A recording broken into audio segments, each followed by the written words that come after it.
Olá, bem-vindo ao canal Livro Aberto. Hoje, encerrando o primeiro trimestre da Escola Bíblica Dominical, falaremos sobre a lição de número 13, da revista da editora Betel, personagens bíblicos que salvaram suas famílias. O texto bíblico está em Josué capítulo 24, versículo 15 e Hebreus capítulo 11, versículos 7 e 31.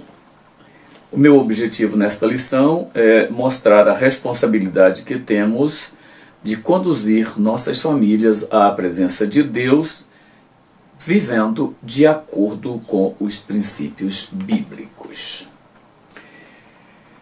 Eu diria o seguinte: o fato de sermos servos de Deus impõe que façamos o que for possível para conduzir nossas famílias na presença de Deus. Paulo disse que aquilo que ele ensinava à igreja entre as testemunhas deveria ser ensinado a outros. Ou seja, nós devemos levar a palavra de Deus que recebemos, confiando-a a outras pessoas que também vão multiplicar os discípulos. A igreja cresce numa proporção exponencial a partir do compartilhamento que cada um de nós faz com aqueles com quem convivemos. O nosso primeiro ambiente de evangelismo ou espaço de evangelização necessariamente tem que ser nossa família. É aqui onde precisamos demonstrar aquilo que Cristo de fato fez por nós. Veja, a conquista de nossas famílias, ela pesa intensamente sobre nós. Não é a igreja que precisa ganhar nossas famílias, somos nós. E quando a igreja perdeu essa perspectiva e passou a atribuir à família toda a responsabilidade de ensinar, de evangelizar, o que houve foi o que a igreja parou de crescer. E por que ela parou de crescer? Porque nós deixamos de fazer aquilo que precisamos fazer.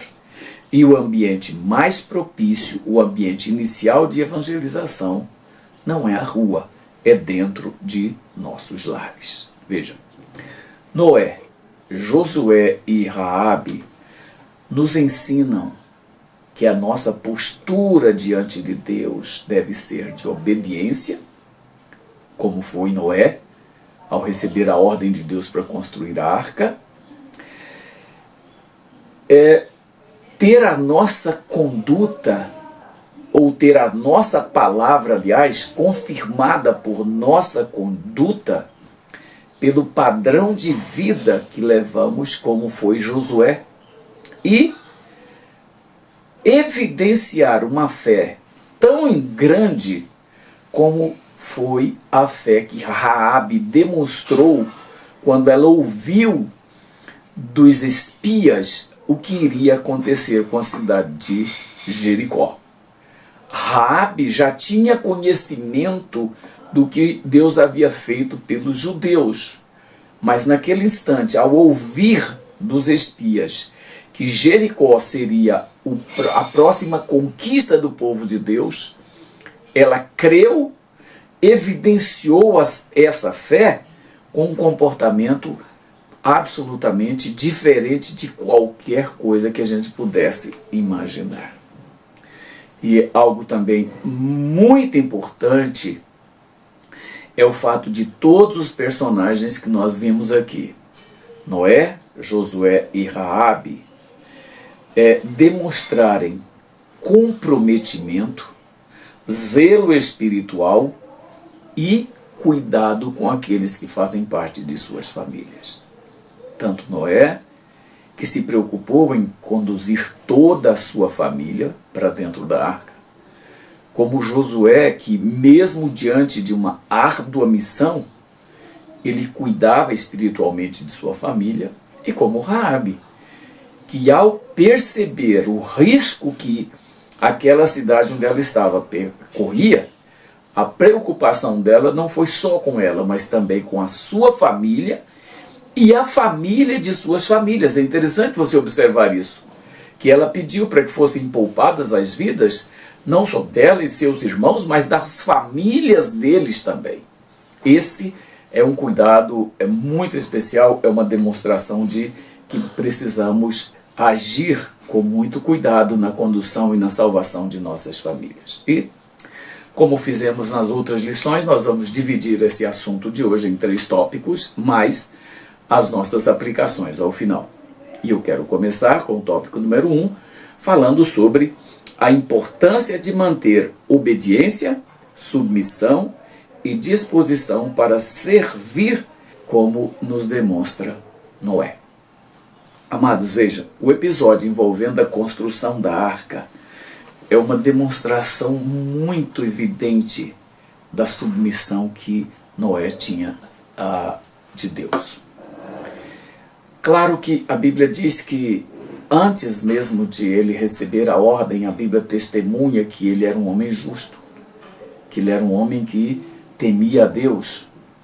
Mas é interessante que quando ele recebe a ordem de Deus para construir a arca, ele não questiona, ele não discute como provavelmente discutiram seus contemporâneos, porque naquela época nem chuva existia.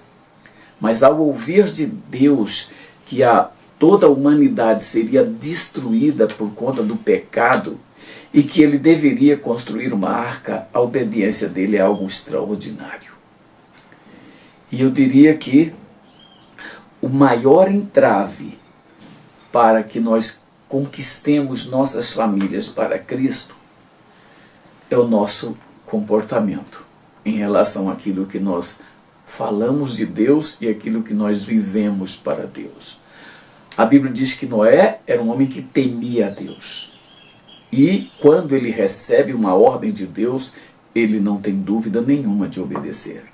Quantas vezes nós, conhecendo muito mais de Deus do que Noé conhecia, sabendo muito mais do que Deus já fez do que Noé sabia, nós nos recusamos a obedecer como obedeceu Noé. Veja, nós não podemos enganar as pessoas que estão ao nosso lado. Nós podemos enganar pessoas que não nos conhecem, com as quais não convivemos, mas a nossa família sabe de tudo que nós fazemos, sabe o que somos e quem somos. Portanto, não é prudente você querer conquistar sua família para Cristo se sua vida não está de acordo com a palavra de Deus. E o fato de vivermos de forma tão diferente daquela que ensinamos nos tornam desacreditados e dificilmente influenciaremos aqueles com quem nós convivemos. Eu já ouvi tantas frases do tipo: para ser crente como esse aí eu prefiro continuar como eu estou, eu me sinto melhor, por conta do testemunho tão falho dessas pessoas. E, amados, eu me preocupo muito, que é bem comum a gente ouvir na igreja o seguinte testemunho: irmãos, orem por minha família, já sou crente lá em casa, mas eu sou o único que sirvo a Deus. Olha, se essa pessoa está dando um testemunho uma semana depois de ela ter se convertido, é aceitável. Mas se ela está dando esse testemunho depois de 1 ano que ela está na igreja, 2 anos ou mais, é absolutamente inadmissível o testemunho de uma pessoa que diz: eu sou o único crente na minha família. Porque o que conquista as pessoas dentro de nossas famílias não são nossas pregações, é o nosso exemplo, é o nosso modo de vida. Quando as pessoas percebem que nós nascemos de novo e que a nossa conduta hoje é diferente daquela que tínhamos antes da conversão, eles creem que o Evangelho realmente muda.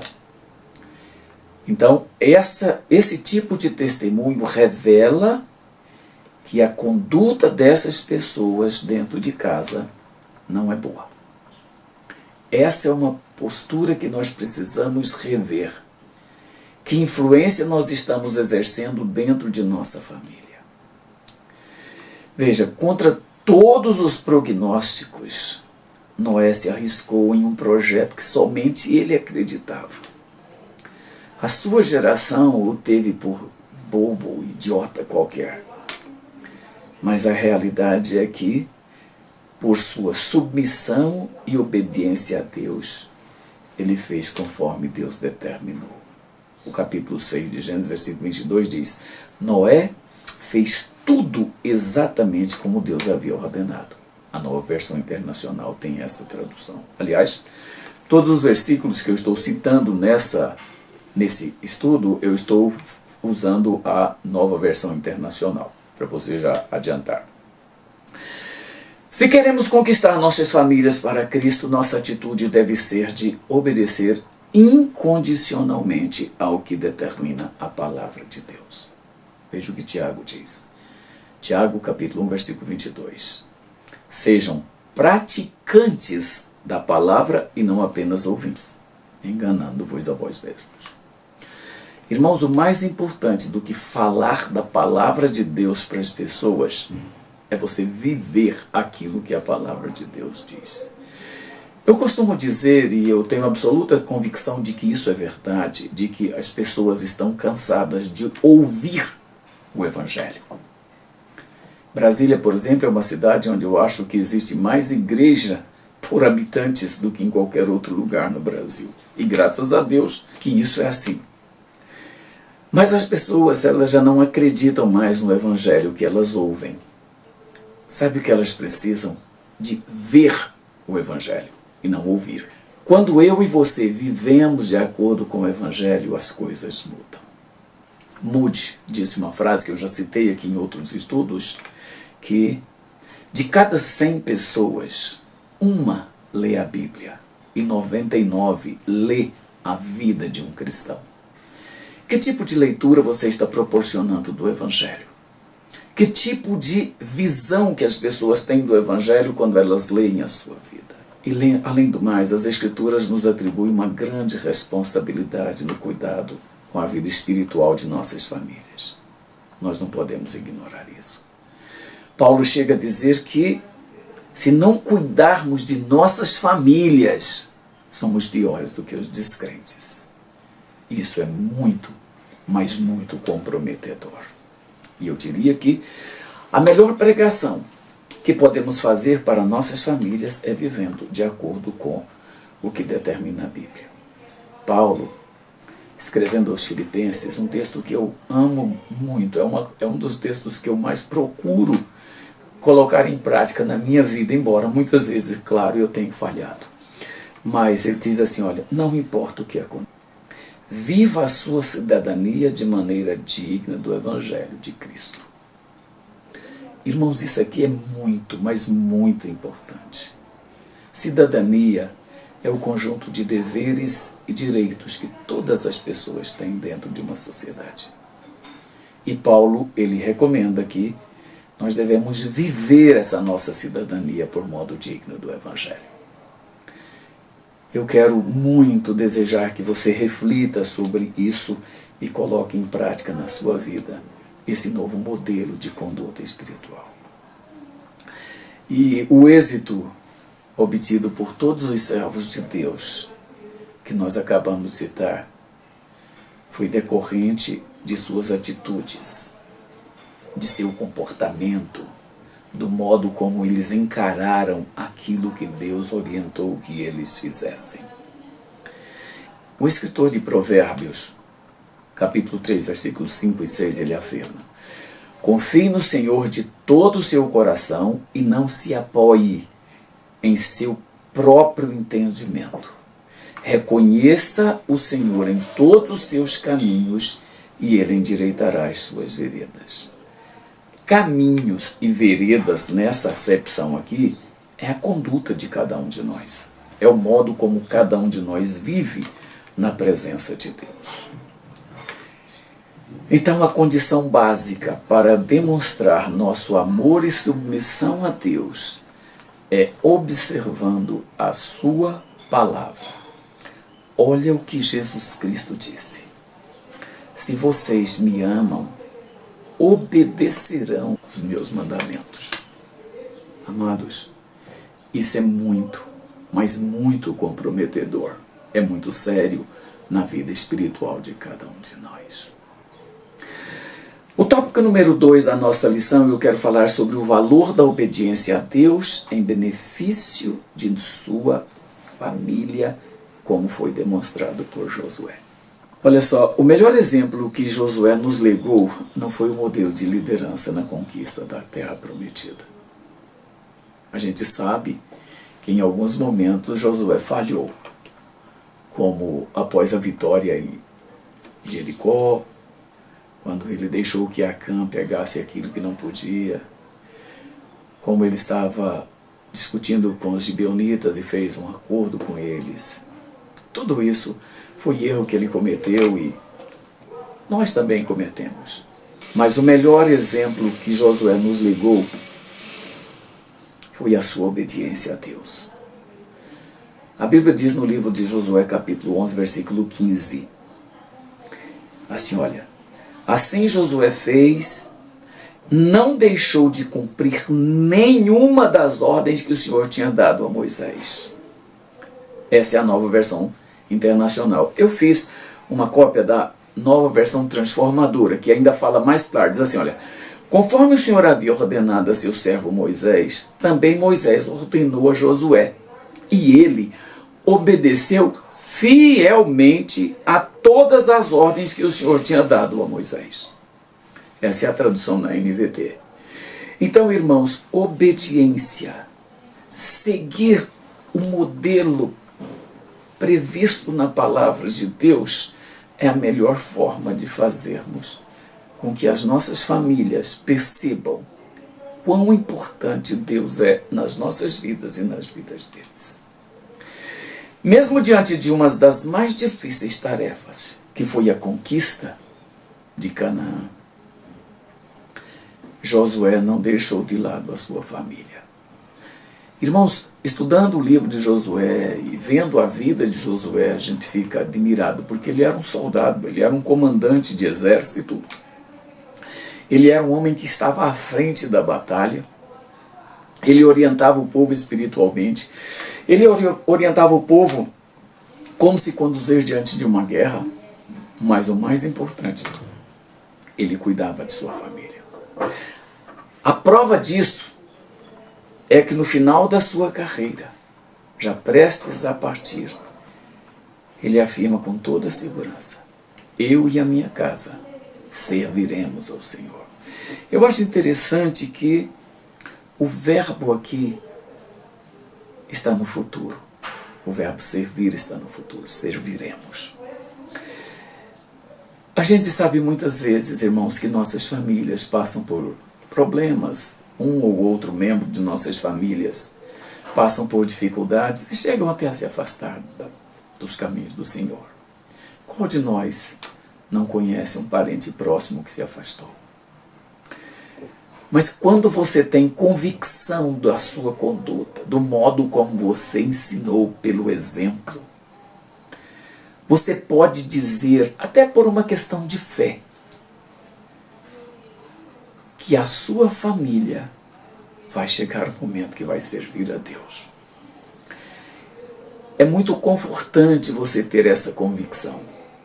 Saber que hoje um filho, um parente seu, um irmão, uma irmã, está um pouco distante, não está tão comprometido com a palavra de Deus.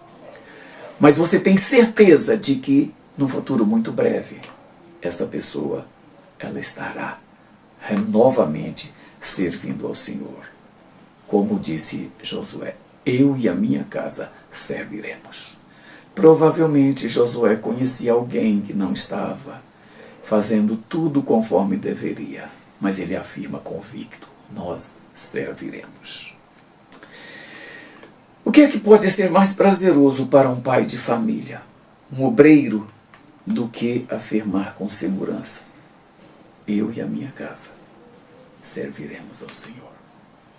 Isso é muito, mas muito gratificante. Quantos de nós, se pudéssemos voltar no tempo com relação a esse assunto, nós voltaríamos e faríamos muita coisa diferente do que fizemos. E agiríamos de modo que nossas famílias fossem mais influenciadas por nós. E que pudéssemos ver os nossos entes queridos, não apenas os de dentro de nossas casas, mas toda a nossa parentela, caminhando nos caminhos do Senhor, percorrendo os caminhos do Senhor. Mas tem um alento, irmãos, graças a Deus. Ainda há tempo. Ainda estamos vivos. Nossos parentes ainda estão vivos. Nós podemos conquistá-los ainda. Para isso, precisamos mudar nossa conduta, mudar nosso modo de ser. E assim, com certeza, poderemos dizer: eu e minha casa servimos ao Senhor. O terceiro item da nossa lição de hoje, eu quero falar sobre a fé em ação continua sendo a melhor forma de demonstrarmos para nossas famílias o que Deus pode fazer por nós e em nós. Isso é importante, irmãos, porque, como diz o ditado, contra provas não há argumento. Se você evidencia aquilo que Deus faz na sua vida e por você, claro que isso vai influenciar as pessoas. Veja, quando os espias chegaram a Jericó e se instalaram na casa de Raabe, contaram a ela o que Deus faria com a cidade de Jericó, ela imediatamente creu e começou a fazer de tudo para demonstrar sua fé. Primeiro, ela arriscou a sua própria vida escondendo os espias dentro da sua casa. Era uma posição muito comprometedora.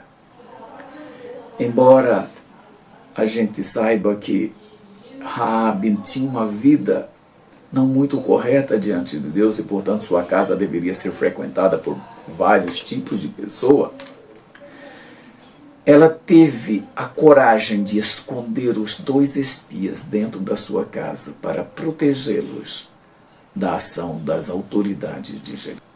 Isso é muito importante, irmãos. Isso é uma demonstração clara da fé que ela tinha, da maneira como ela acreditava que Deus poderia fazer. E, além de acreditar e agir por fé, escondendo os espias, como eu disse, a maior preocupação de Raabe naquele instante não foi com ela, mas com toda a sua família. Será que nós temos essa mesma preocupação, irmãos? Parentes nossos que estão sob uma situação de risco, às vezes na delinquência, usando drogas ou fazendo outras coisas que não devem. Como nós estamos agindo em relação a eles? Raabe não discriminou ninguém da sua família. Provavelmente havia muita gente que não era legal, mas ela não discriminou.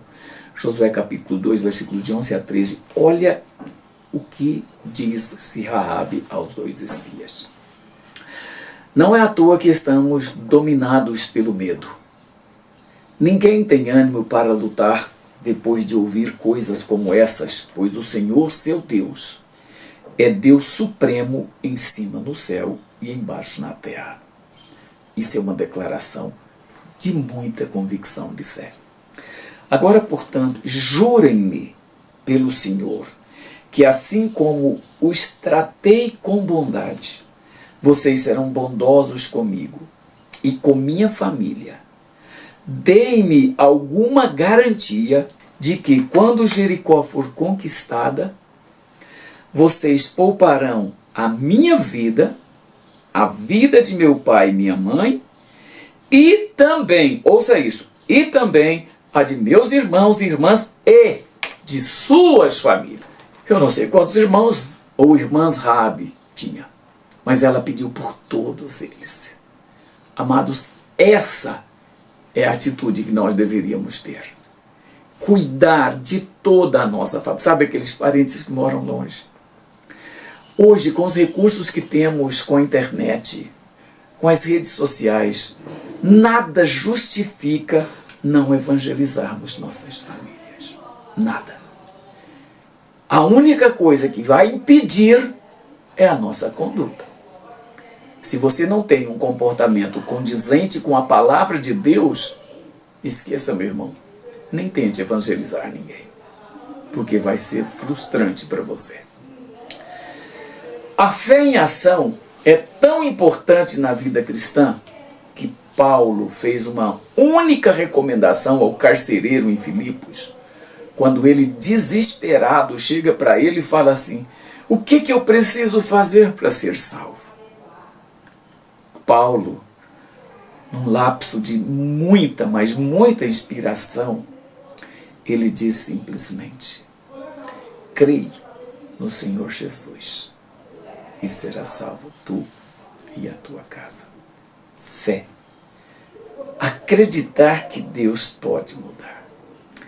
A fé que praticamos não pode ser apenas uma retórica, pois Jesus, ao falar sobre a prática da fé na obediência à palavra de Deus, fez uma comparação interessante. Ele diz assim: olha, quem ouve a minha palavra e as pratica, lembra do que Tiago diz? Não seja apenas ouvinte, mas praticante. É tão sábio como a pessoa que constrói sua casa sobre uma rocha firme. Quando vierem as chuvas e as inundações, e os ventos castigarem a casa, ela não cairá, pois foi construída sobre rocha firme. Mas quem ouve meu ensino e não o pratica é tão tolo como a pessoa que constrói sua casa sobre areia. Quando vierem as chuvas e as inundações e os ventos castigarem a casa, ela cairá com um grande estrondo. Tiago nos ensina sobre a importância da fé na vida cristã, que ele afirma que se você disser que tem fé, mas você não demonstrar isso, essa fé é morta. Então a gente precisa ter cuidado, irmãos, com a nossa prática, com a nossa conduta cristã. Isto significa que crer sem agir não trará nenhum resultado para as nossas vidas e nem para a vida daqueles a quem nós queremos ganhar para Jesus. E eu quero encerrar esse comentário de hoje falando sobre algumas aplicações que eu gostaria que você refletisse e colocasse em prática. Primeiro, o fato de sermos servos de Deus impõe que façamos de tudo para conquistar nossas famílias para Deus. Caso contrário, seremos considerados piores do que os descrentes. Você quer receber esse tipo de título ou de crítica? Segundo, entre as lições que podemos aprender com os personagens que estudamos hoje nesta lição, Noé, Josué e Raabe, estão obediência, submissão e disposição para servir, zelo espiritual e cuidado com aqueles que fazem parte de nossas famílias. Terceiro, se queremos conquistar nossas famílias para Cristo, nossa atitude deve ser a de colocar em prática o que determina a palavra de Deus. Como disse Tiago, sejam praticantes e não só ouvintes. Quarto, nada do que fizermos na obra de Deus, nem todo prestígio alcançado fará sentido se ao término da nossa jornada tivermos deixado nossas famílias para trás. Um filho, um irmão, uma irmã, um pai, uma mãe. Nada. Poderemos ser famosos, reconhecidos no Brasil inteiro ou no mundo inteiro. Mas nada, porque a Bíblia diz que adianta ganhar o mundo todo e perder a alma. Eu queria parodiar isso dizendo: o que adianta ganhar todas as pessoas lá fora e perder a sua família? Quinto, quantos de nós, eu e você, se pudéssemos voltar no tempo, faríamos tudo diferente para conquistar aqueles de nossas famílias que hoje estão fora, comprometidos, levados por todo tipo. Pense nisso, mude a sua conduta.